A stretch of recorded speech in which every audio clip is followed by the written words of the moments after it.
Are you listening? It's Anything and Everything with Mel. Damn.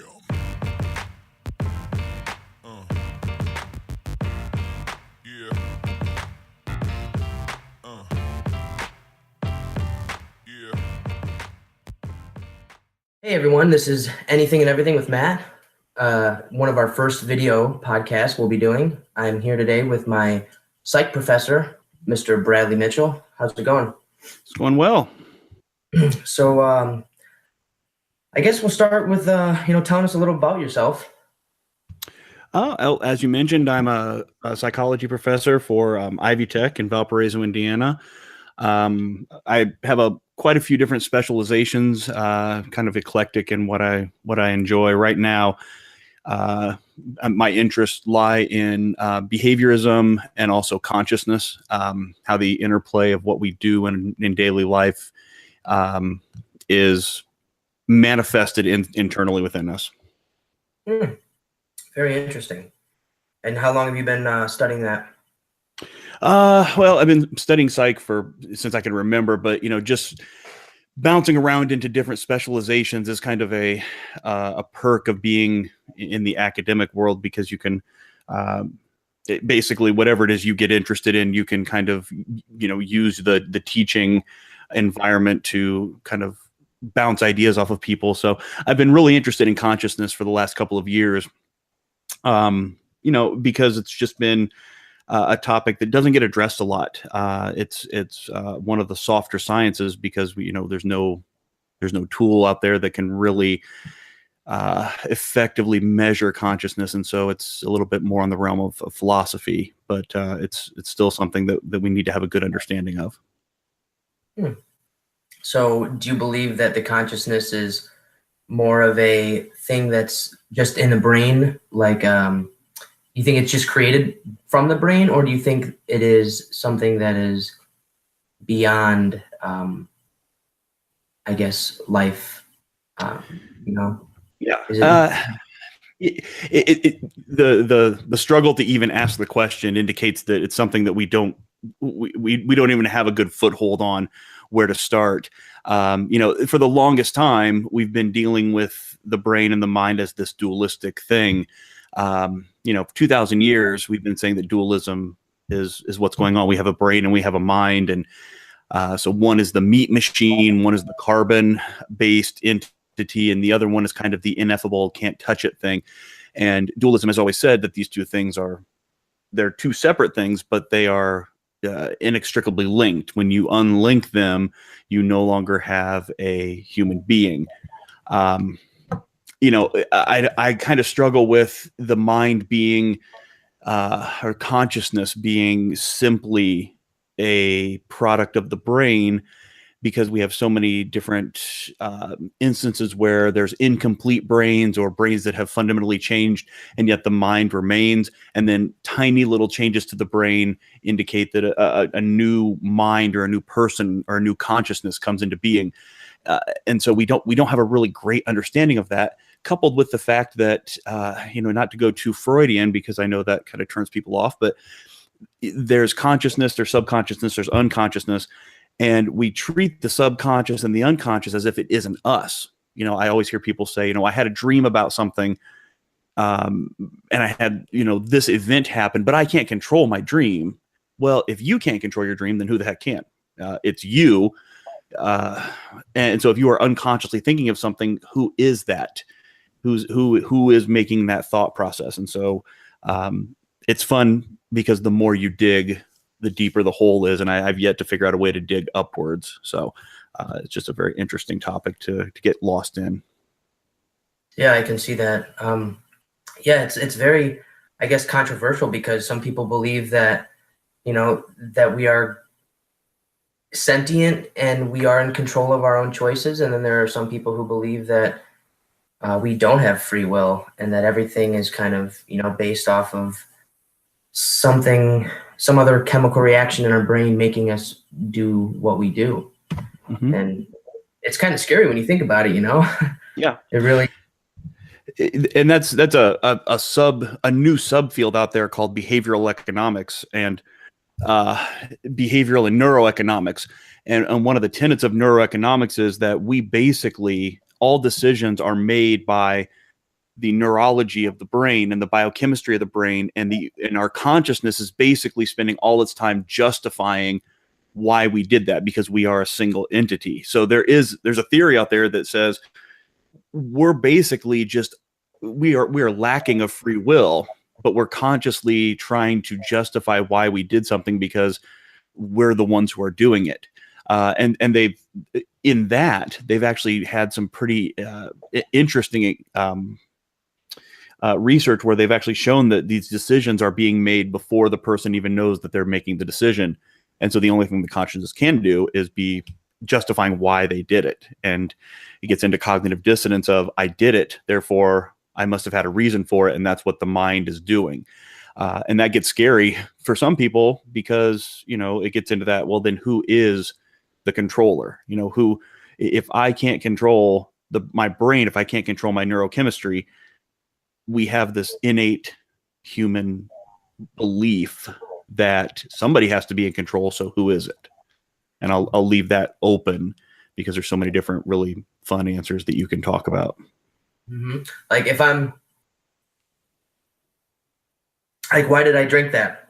Was it because I'm thirsty or I chose to? Like, was there an underlining reason why I did it? Like, did I choose it because I was thirsty, or did I choose it because I wanted to? It really makes you think. Who was the one who made me pick up that drink? Mm-hmm. Yeah, and we have tons of different models and theories, even within the realm of psychology. And psychology doesn't house everything in the world. One person would say, well, that's drive reduction theory. You picked up that because you had a drive of thirst, and therefore you took the drink to get rid of that drive so you can get back to homeostasis. Other people would say that it was something behavioral, that you just do this when you feel like you need to, or you feel like you're being reinforced for it. The biological person would say you need sustenance, and therefore your body's just driving you to do that. And then there's other people who just, sociocultural, that you took a drink because of something that was going on within the culture of this conversation. None of them are correct. They all have a component. And the whole matrix theory of it all is that it's possible that you were just programmed to do that whoever did that, whoever came up with that idea.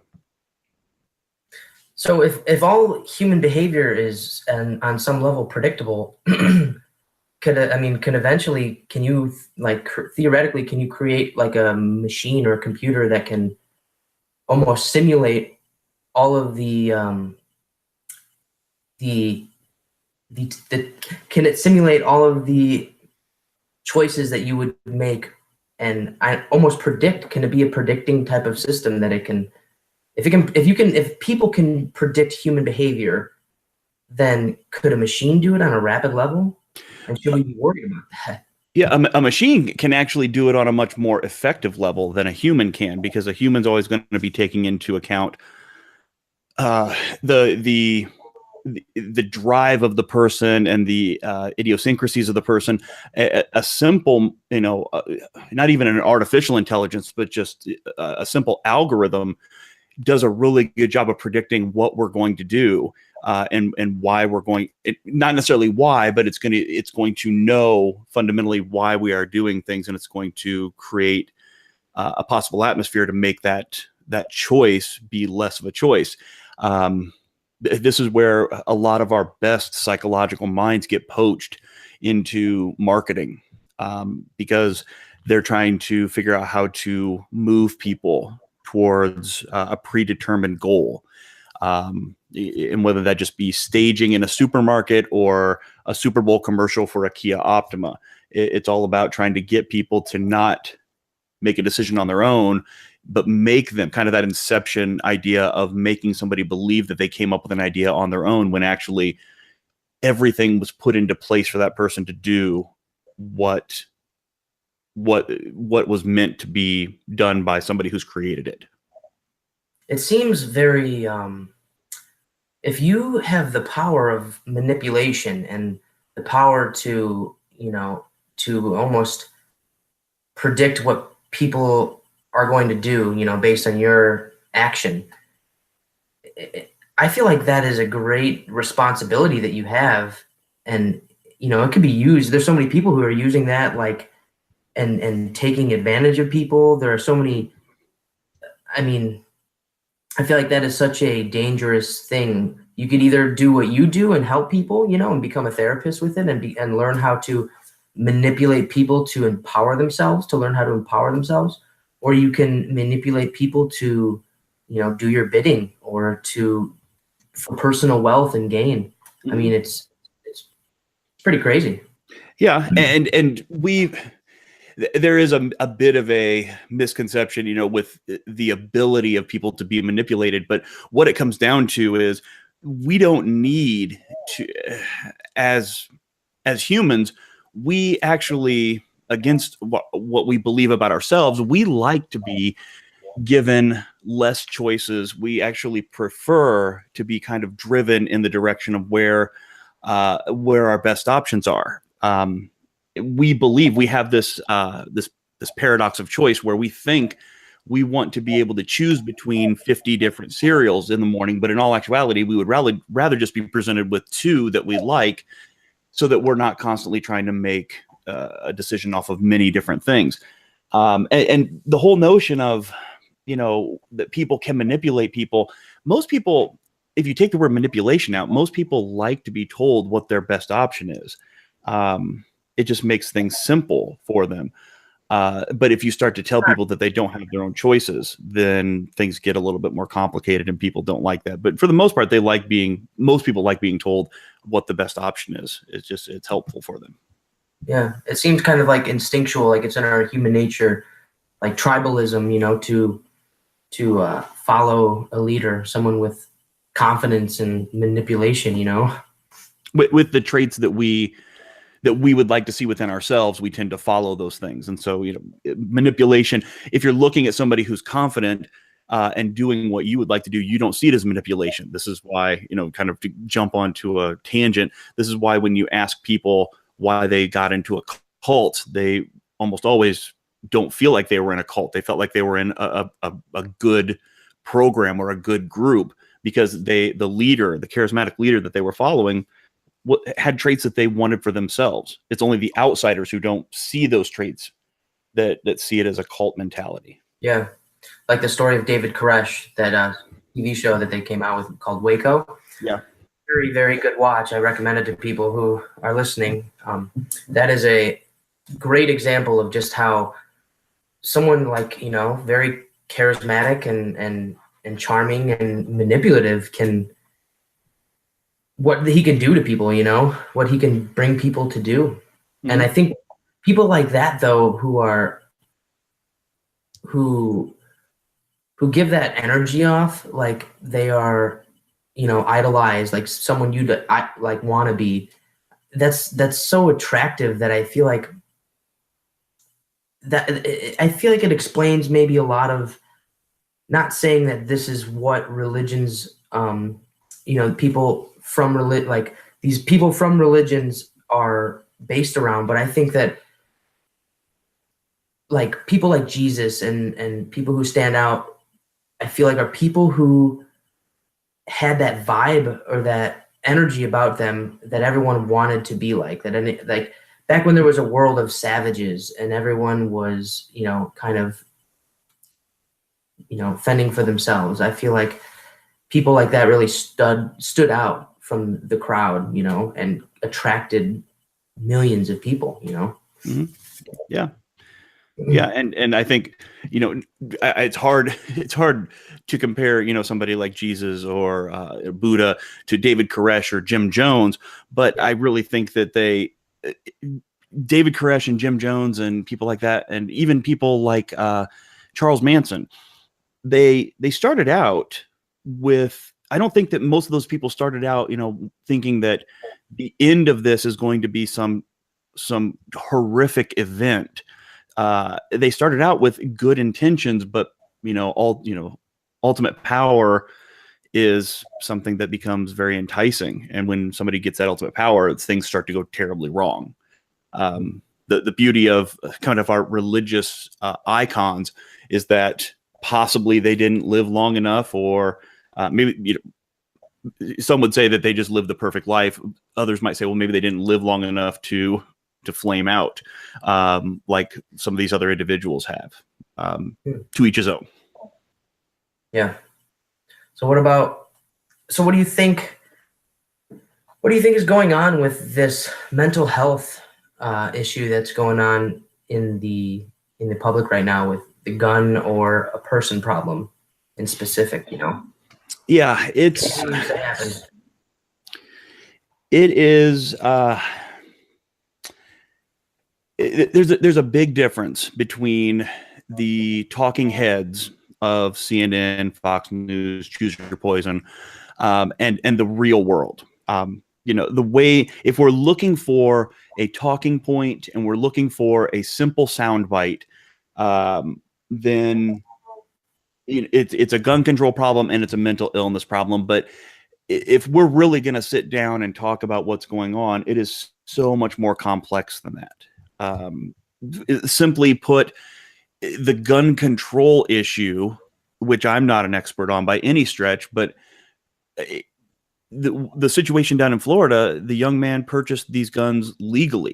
The only thing that people are now kind of pointing to is saying, well, he did have a history of mental illness, but he didn't have a history of mental illness that would preclude him in any state that I know from purchasing a gun. And then when we get to that tipping point, then we're going to have to assign somebody the authority to determine what is the tipping point for mental illness that we don't allow somebody to purchase a gun.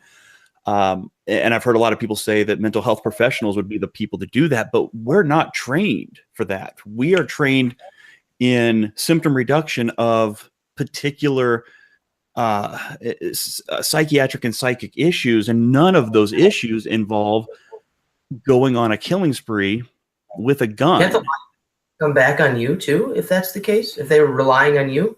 If they're relying on, and that would take a whole new world, a whole new paradigm of what it means to be a psychiatrist, what it means to be a psychologist, what it means to be whoever this is, because again, there's no profession out there that is, I don't even know what you would call it, a projective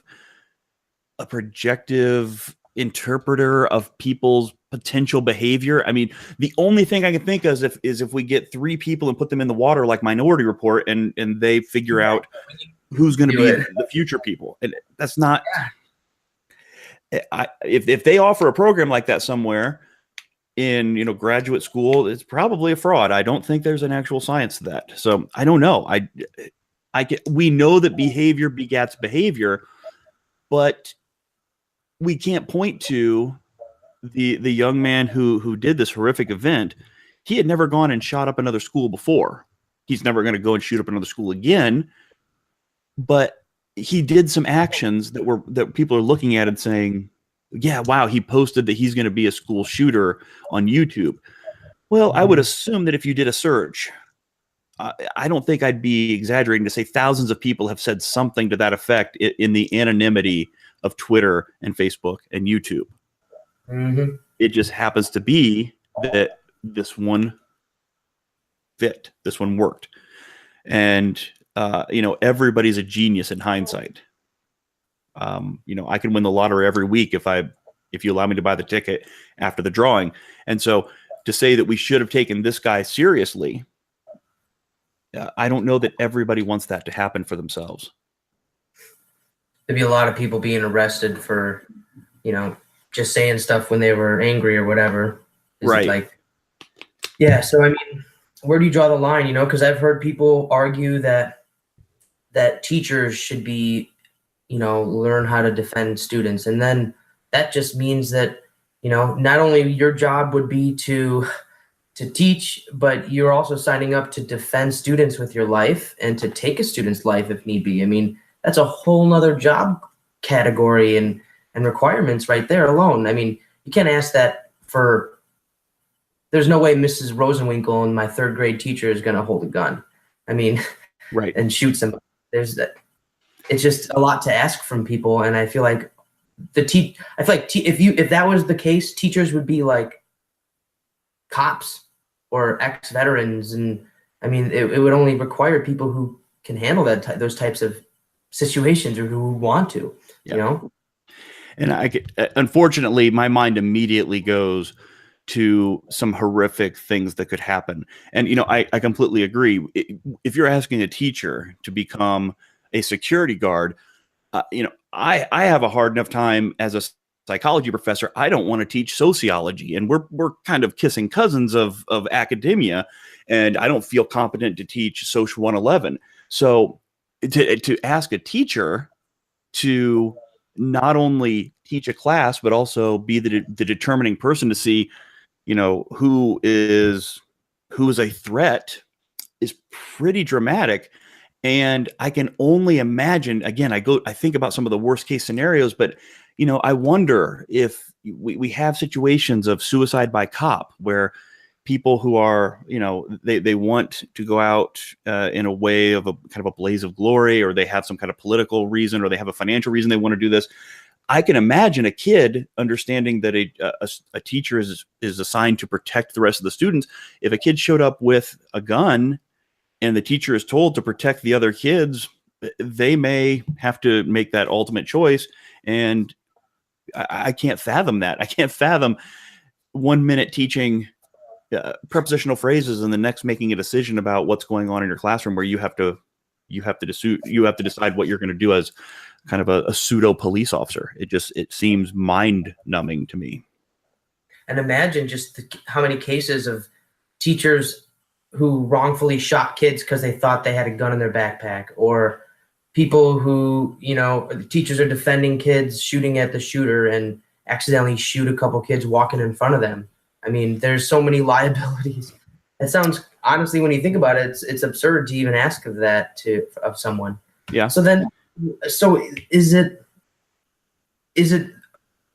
you were saying before about how people with mental health like that, unless you have like a predictable machine, you can't really, there's no way of determining that they're going to go out and do that. So wouldn't the best bet and the best argument would be to just fix it at home first? Is it nature or nurture?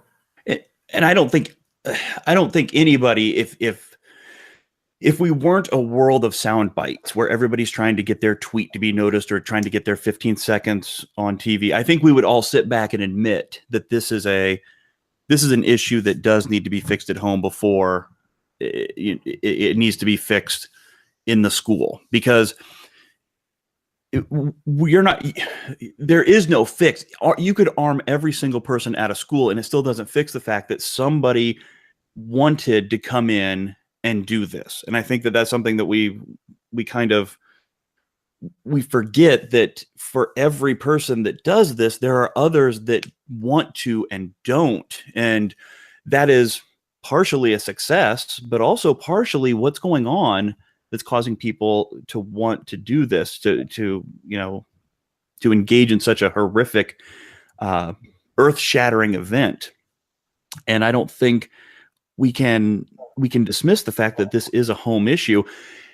As I was thinking about this for the last couple of days, I was looking at what are some commonalities in these individuals that we keep seeing. And the one thing that keeps popping up is the fact that most of the ones that I can think of in the past, 15 years, everything from Columbine to Sandy Hook to this most recent one, they're people that were kind of dismissed from the herd.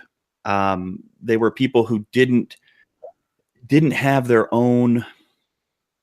They may have had their own small clique, but that clique was also maybe dismissed from the herd. I think that was the Columbine shooters. They were part of a niche that kind of got separated from the rest of the school. And the Lanzau boy from Sandy Hook was definitely ostracized. This young man had been expelled from school, had lost both his parents. Again, out of the herd. And we tend, when we have our own herds, when we have our own groups, when we have our own tribes, we tend to kind of fall in and protect our tribes, and these people don't seem to have a tribe to kind of fall into. And so when we say, how did we miss this person, a lot of these people were loners, and there was really nobody to really catch them. And that's not an excuse. It's just an observation, and it's not an excuse, but it's a reason as to why maybe we're not seeing it in these people, because they're not within a herd that is looking to protect the rest of the herd. So it sounds like the more we are disconnected from each other through social media, it's almost resulting in, higher cases of that. I mean, there are people. I remember when I was in school, the people that you would consider out of the herd, and the people that you graduate with that you didn't know were in your grade, and to even try to fathom, to put myself in one of those people's shoes, I mean, it's impossible. Like, just to think of how lonely you must feel, and to get my mind inside like one of those killers, they're just so broken, they're so broken. It's almost sad that we let it get to that point. It's almost like, why did that should have been caught sooner? It really, really should have been something should have been done sooner about that. And I don't think there's any other way around it. I do think that there are guns that people definitely need to have more restrictions on, and at least background checked more thoroughly beforehand. And training too. I mean, that's another thing. But there's such a huge amount of unempathetic, selfish people that are being raised just to take selfies. That's the one thing they learn in school, is how to, take the best selfie. I mean, where do you think this is all going? Where do you think there's hope for this country? Do you think that there's a way we can turn this around? Well, we like this generation I'm talking about in specific, the generation who's growing up, who are lost in social media, I guess. I have hope, because I think every generation looks at the next one and says, you're the ones that's going to drive us off the cliff. And as I get closer and closer to sitting on my porch in my rocking chair and shaking my fist at the kids walking by, and every day I feel like I'm getting closer to that, I have to take a step back and say, well, I was there at one point, and I must have been just as annoying to the generation before me. Every generation does their level of stupid things. It seems like the generation today seems to be doing it on a more catastrophic level, almost having to up the ante. And I hate minimizing it and getting it down to trying to blame social media or anything in particular. But I do think that the way people get attention nowadays is to be more bombastic, is to be more, to be the person that does something even more bizarre. There are people who are trying to get attention from eating Tide Pods, and so they're okay with harming themselves, and so harming other people is just an extension of that. To say, is the world doomed? No, the world's not doomed, but we have to figure out how to drive people in the right direction. My personal belief is gun control, is not the fundamental answer. And that's not because I'm pro-gun or anti-gun. It's because I'm pro-realism. You take away all the guns, and if somebody wants to do harm, but you look at Europe, one of the big things that is happening right now are people using trucks and cars to just plow people over. You take away cars and trucks, then you go back to, the 80s, when they had the tainted bear aspirin. Somebody could just go into a school and put some nasty things into the cafeteria food, and you could have a catastrophe just as bad as a shooting. If somebody wants to do harm, they're going to do harm. we can't. What are we going to do? We're going to take all the rocks away and replace it with Nerf. It's not possible. In countries that don't have guns, we see things that are actually, seem to us to be more horrific, like acid attacks. We don't have, fortunately, knock on wood, we don't have a lot of acid attacks. But if you go over to Europe and the Middle East, there are people who are throwing acid in the face of people that they don't like. I'm definitely not trying to minimize a shooting spree, but that's pretty horrific as well. And it's you can't take away acid from the world. There's just, if people want to do harm, they're going to do harm. And so we have to figure out, be replaced, with something else if you take it away. Yep. Pick your poison. If we take away, if you take a drug off of the market, it's always replaced by another drug. If you take gambling off the market, there's another form of gambling. If you take legal alcohol off the market, you get bootleg. Humans are adaptable in the best ways and in the worst ways. So it's the fact that you can get everything so easily with that. Is that a fact of it? Like a person with depression who has a gun is way more likely to commit suicide than a person with depression without a gun, So in that sense, what do you do about someone when you talk about mental illness, a person with a gun, Well, if somebody truly does have suicidal ideations, the availability of an end of life tool is not going to either make them do it or preclude them from doing it. They're going to access it. I do agree that it may be more immediate. I haven't read any research about whether or not having if there's a high. I guarantee you, it stands to reason that people with guns available are more susceptible to suicide by gun, because that just makes sense. If you have a car, you're more susceptible to driving and wrecking. But I do, there's just because some people will do that, other people argue that that shouldn't preclude responsible gun ownership. And I don't even want to get into the poli-sci aspect of, Second Amendment and people arming themselves and militias and all kinds of fun things. There's arguments on both sides. Yes, there are civilizations in the world today where there are no guns and everything is peachy. There are civilizations right now today that there are no guns, but there are. And when you make guns illegal, only criminals will have the guns. And I don't know if that's the right answer or not. So if you were president, what would be your option? What would you try to do? What measure would you take to try to tackle this problem? First thing I would do is I would retire and figure out who made me president, because that was a bad idea. But if I have to make some kind of decision, I don't know, because any decision that is made right now is so politicized. It's right now, I think the figure I heard is that there's like 380, 400 million guns in the United States and only 350 million people. There's more guns than people.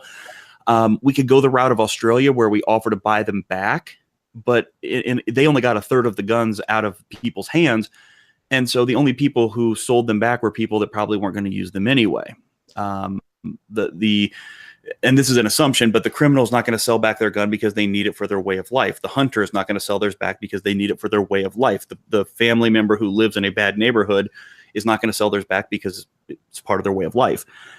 So confiscation, to me, that doesn't even make any sense whatsoever. The idea of some form of check feels good on the surface, but I look at research, and this is maybe a bad analogy. I don't know, but I'm famous for bad analogies. We look at people who have narcolepsy.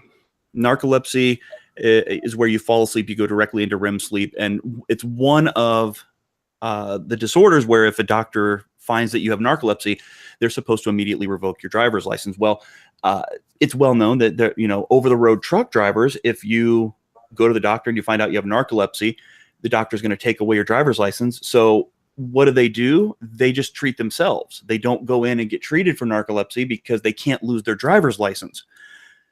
The analogy would be, if I know that I have mental illness, but I want to possess a gun, well, then I'm just not going to go in and get treated, because the only way to know that somebody has mental illness is to go in and get diagnosed by somebody.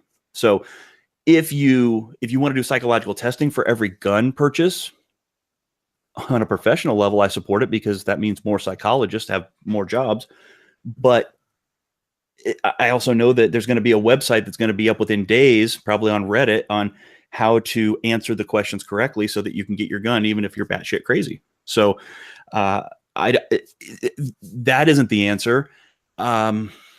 Waiting periods don't seem to be the answer, because in the last few situations they've been stockpiled. So it's not like somebody did this off the cuff. If you're pressuring me to say that, what is the one thing I would do? I would,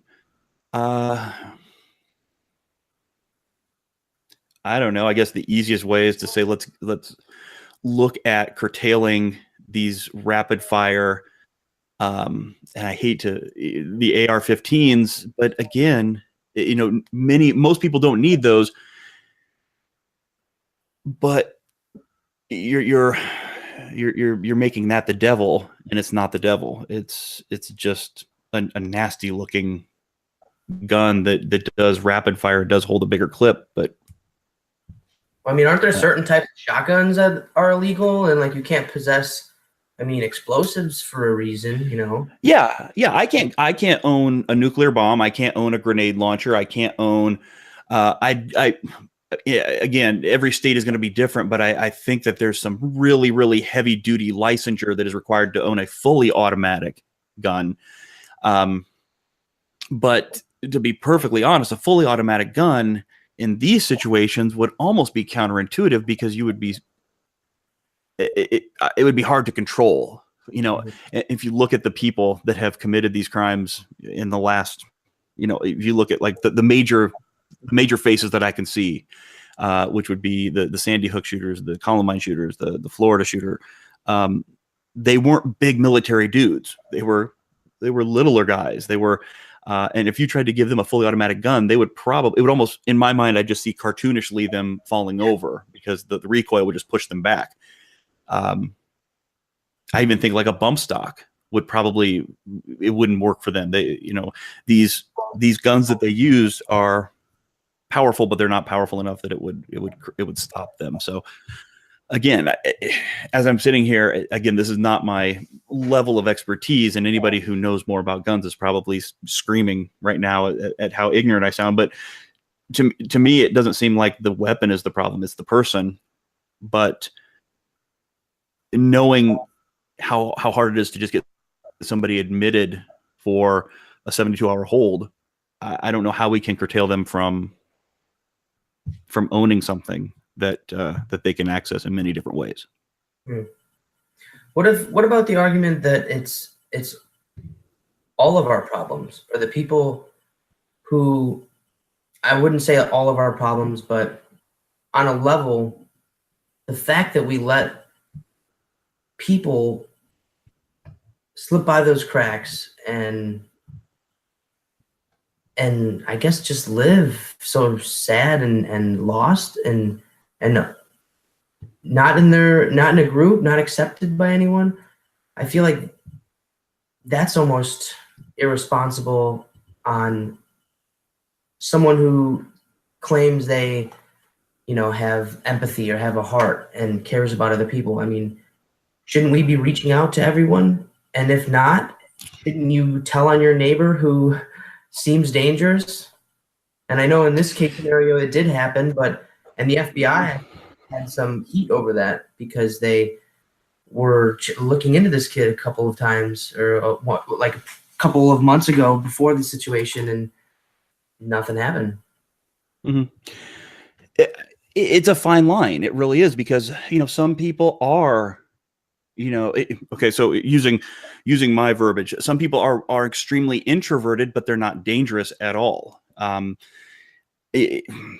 would venture to say that some of the people that live in my neighborhood, that I've never spoken to, could, if we're using that logic, could look at me and say, wow, that person, I see him leave, I see him come, I see him mow his lawn, but other than that, he doesn't talk to me. Maybe we should call the FBI and make sure that he's a safe dude. And I guess I wouldn't have a problem if the FBI showed up and asked if I'm a safe dude, but we have to be careful with that, because we are getting fragmented from our communities. You look back, and 100 years ago, 150 years ago, you couldn't. It would be impossible to live isolated unless you were just a woodsman. As we've kind of made it easy.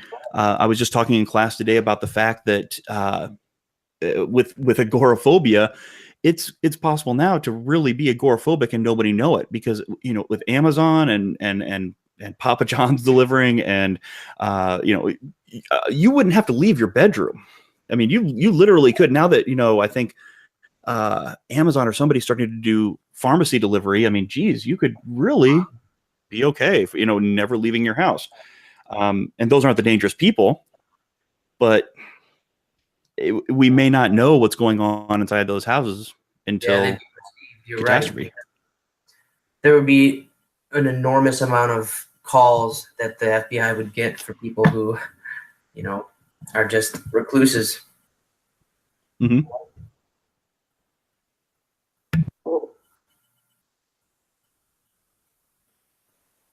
So do you think there's any way of preventing it? Do you think that we should teach empathy to younger children? Do you think that we should start teaching emotional, like just being emotionally intelligent, and how to control your emotions and how to deal with them and how to deal with others? I feel like that is something that's very, very undertaught in our schools. And I remember, even just when I started going to school, I feel like in elementary school, tackling the bullying situation just started becoming like a thing. And they need to go harder on that, because I feel like that's a main cause. That's a main cause of it.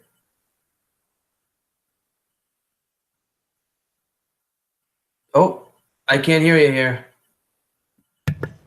There it is. Okay. Oh wow, it's too loud. Okay, so yeah, I think that there is something to that. There's been research to show that emotional intelligence is something that needs to kind of be taught and kind of be focused on. There is a less vocal group of social scientists who kind of argue the counter, that as we try and artificially manipulate the social interactions of people, that we're creating these situations where people no longer know how to cope when their coping mechanisms are no longer working for them. And so if we continually tell people, don't bully, don't bully, don't bully, don't bully, and then they get into a situation where there is a bully situation, they have no clue how to cope with it. And it's basically the nerfification of the world. It's if you never let your child interact with people, and you vaccinate them with everything you can, and you sanitize the house every twice a day, the first time they go out into the world and see get a germ on them, they're going to get very sick. There's a growing concern about, if we keep telling people that we punish the bully, and we don't allow people to have a normal interaction as they grow up, they tend to, when they do run into something, they don't know how to cope with it. Now, am I saying let's get rid of anti-bullying programs? No, because we need to teach on both sides.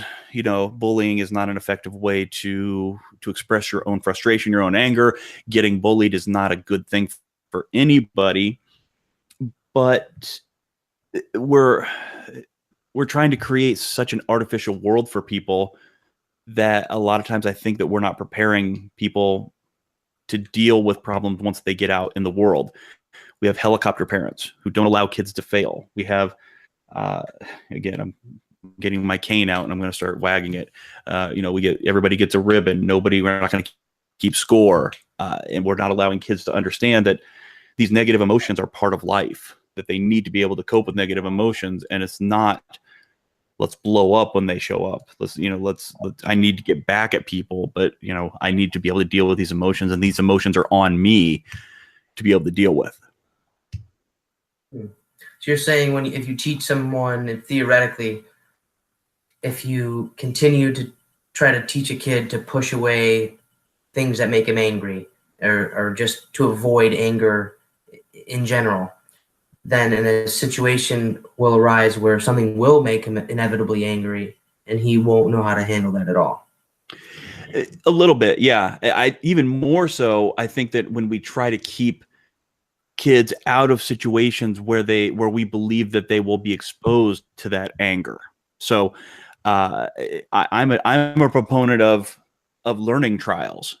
Allow the situation to play out a little bit before you step in and stop it. So, you don't let the bully beat down the other child, but you allow it to play out to a point where both individuals don't expect that somebody's going to step in every time and fix the problem, because then the bully starts to realize, somebody's going to stop me from doing this. And the victim is going to believe, well, somebody's going to step in and save me. Well, I mean, is it possible that the shooter in Florida thought, well, somebody's going to step in and stop me from bullying? Because I think it looks as though he was bullied a lot in his life. So maybe he expected that somebody was going to step in and stop him, and he could teach the other people a lesson. This is completely theoretical. Less than 1% that this is actually what's going on in his head, but it's a possibility. So you can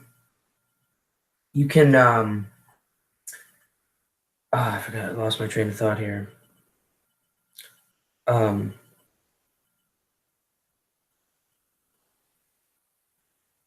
Shit.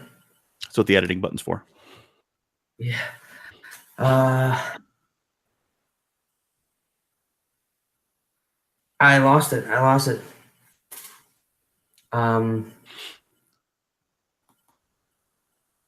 Cannot think of it right now. It'll come to you in about an hour. Yeah, I know, right? I should have wrote it down. So it really seems like we have to teach kids by trial and error, and almost be there for, like, it's all about teaching when they fail, like the greatest failure, or the greatest teacher, is failure. And you can only learn from, I guess, your mistakes, like empowering a kid to stick up for himself is more important than sticking up for the kid yourself, Yeah. And allowing kids to feel some pain and feel some negative emotions. Adults are better, and we forget we are better at understanding things theoretically and applying them. Kids aren't that way. If I tell my daughter that eating a whole pint of ice cream is going to make her belly hurt, she can't really conceptualize that. So unfortunately, 1 or 2 times in her life, I'm going to have to let her eat that whole pint of ice cream, and her belly's going to hurt, so that she can look back to that and say, wow, that was not a good idea. And I can remember growing up, my parents did the same thing. Growing up on a farm, they can tell you all day, don't touch the electric fence. But the first time that I tried to step over and make it, I remembered from that day on, electric fence hurts. Mm-hmm. So, people, don't miss on my parents. They were fine. Now it's called, but kids have to learn, and kids have experiences. Bad experiences from my daughter. I wish she could live a Princess Disney life, but I also know that I would be setting her up as an adult. So, yeah. So how do we? It's not like we can just go and tell every parent that they have to, train or teach their kids in this manner. It's almost like we don't have a choice but to start it in the school system. We don't have a choice because that's the only time you really get someone else's kid and have the opportunity to fill their head with other knowledge, you know?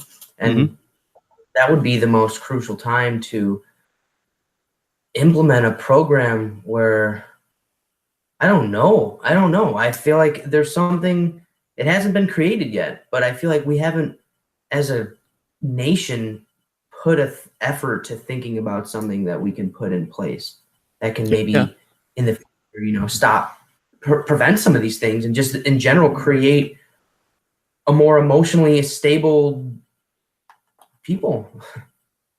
And you're not alone. Yeah. That's what everybody's thinking right now. And to be perfectly honest, if you had if in this podcast you said the thing that created the idea that started, we would be sitting on a Nobel Prize from your podcast. We're all in the same boat that we need to figure something out, but it's everybody comes to the table with a different appetite, and everybody has different, a different background. And even if you teach something in school, it can be negated at home. You teach something at home, it can be negated at school. We want. It's just like psychiatry. We want the magic pill that makes everybody feel good. And it's not there. I don't want to say it's a good thing that these horrific things happen. It's not. But it's also a little naive of us to think that we're going to be able to prevent everything from happening. So we have to find a happy middle ground, and there is no happy middle ground because we don't want bad things to happen.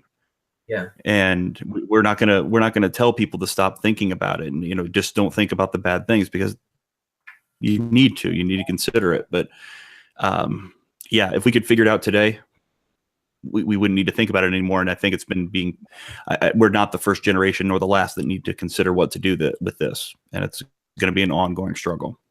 Yeah.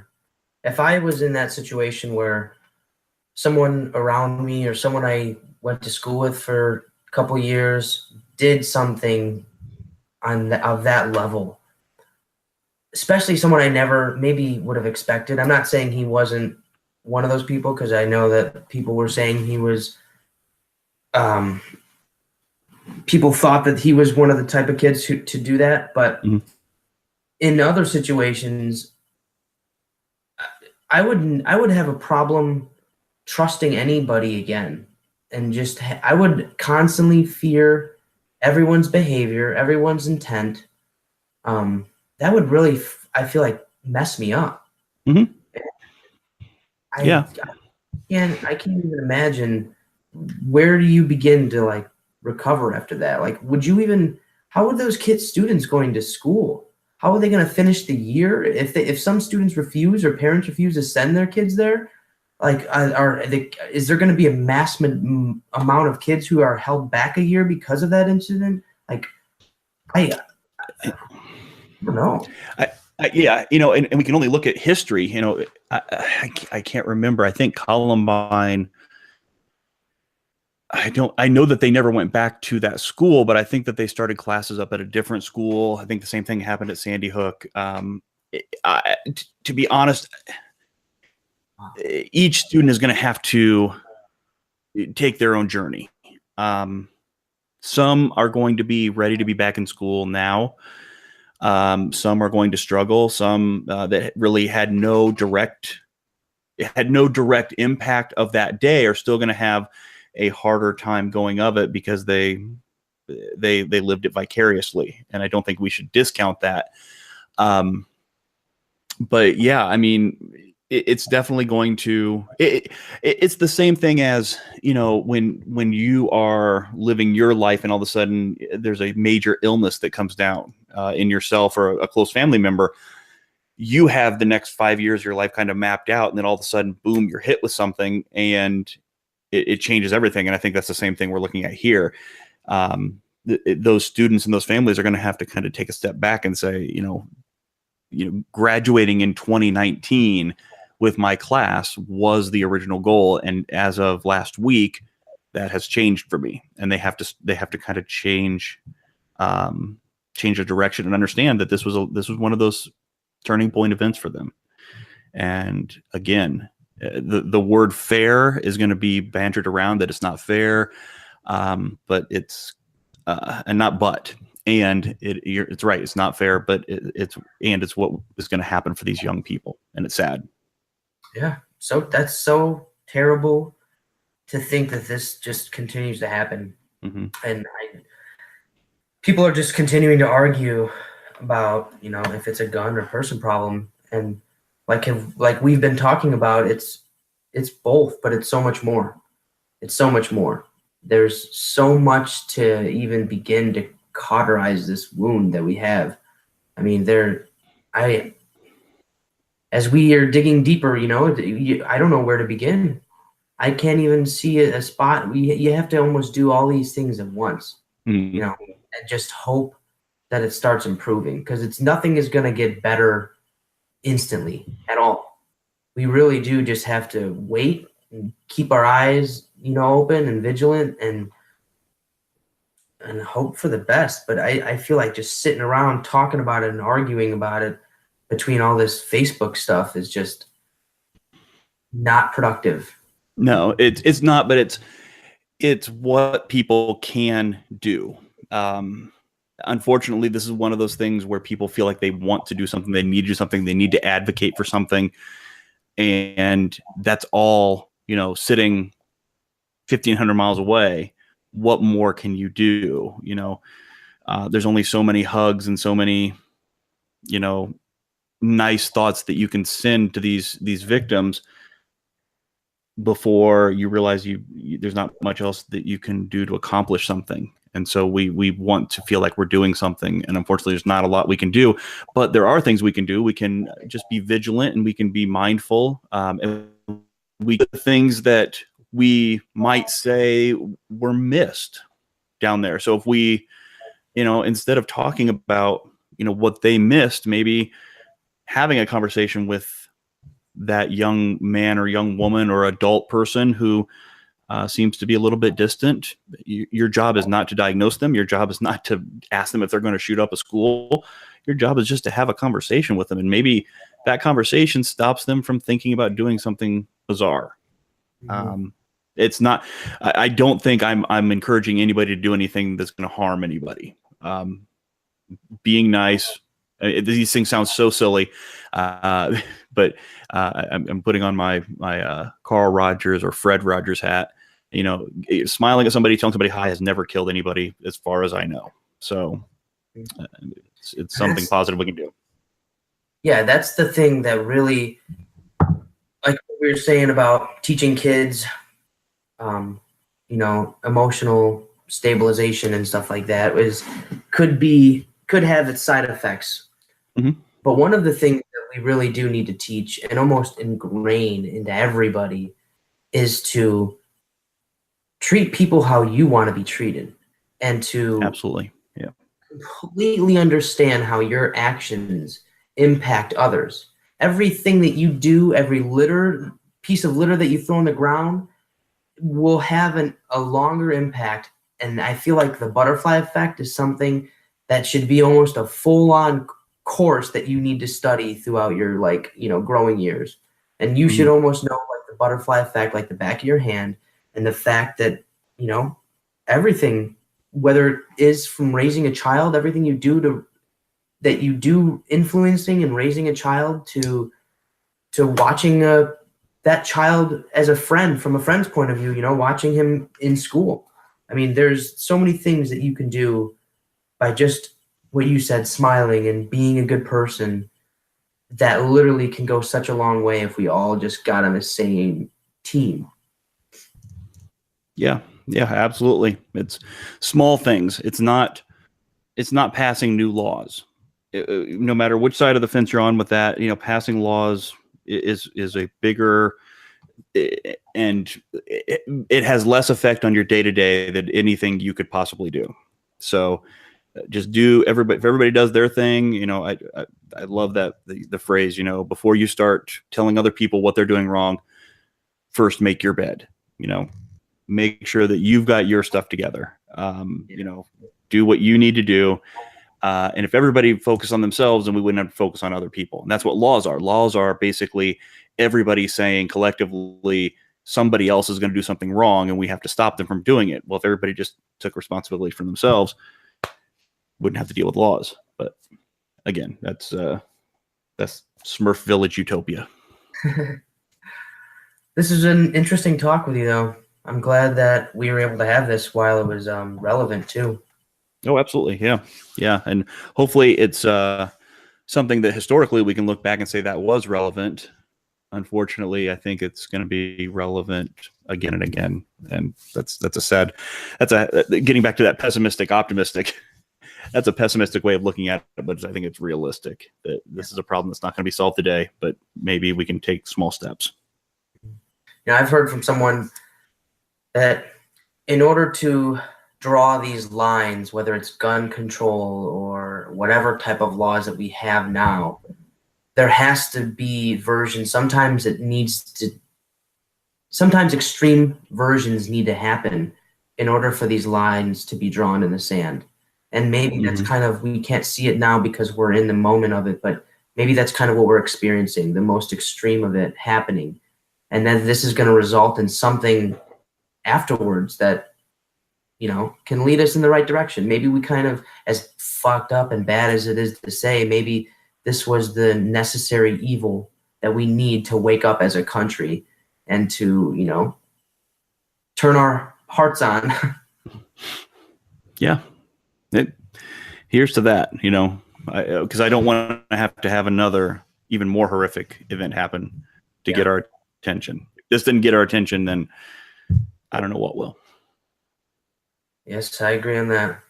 Well, thanks for coming on here. I appreciate that. No problem. I appreciate it. I'll have to do it again. Okay. Thanks for listening, everybody.